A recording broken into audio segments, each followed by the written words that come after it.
Hi! Welcome dito sa ating kitchen, si Rep Bes. Ang lulutuin natin ngayong araw na to, fish fillet, sweet and sour. Sobrang sarap at napakasimple lang lutuin ito.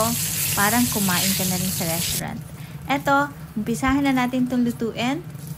Una natin gagawin is slice lang natin ng pa-cubes yung ating fish fillet. Lagyan natin ng 1 egg, black pepper and salt, lemon juice, paprika powder, garlic powder, and 2 tablespoons ng flour. Sa ating breading mix naman, paghaluin natin yung half cup ng flour and 2 tablespoons ng cornstarch. Then, tsaka natin i-fry dito sa ating mainit na mantika.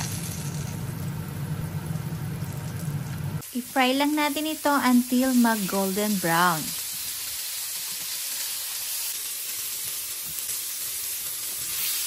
Kapag nag-golden brown na po ito, then hanguin na natin.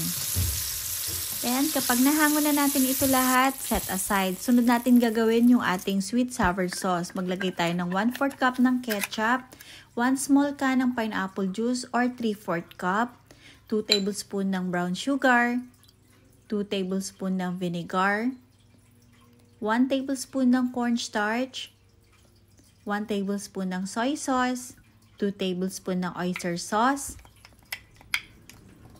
then 2 cloves ng garlic, and 1 teaspoon ng chicken powder. I-mix lang natin itong mabuti. Ito lahat yung mga ingredients dito sa ating sweet sour sauce. Then, sunod natin gagawin yung frying pan. Maglagay tayo ng 2 tablespoon ng cooking oil. Then, kapag mainit na, ilagay na natin yung ating chopped onion, red bell pepper, and carrots. Then, isangkot siya lang natin ito.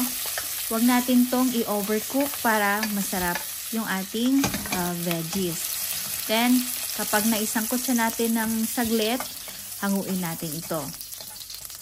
Then, set aside muna natin to. Ilagay natin yung ating tinimplang sauce kanina.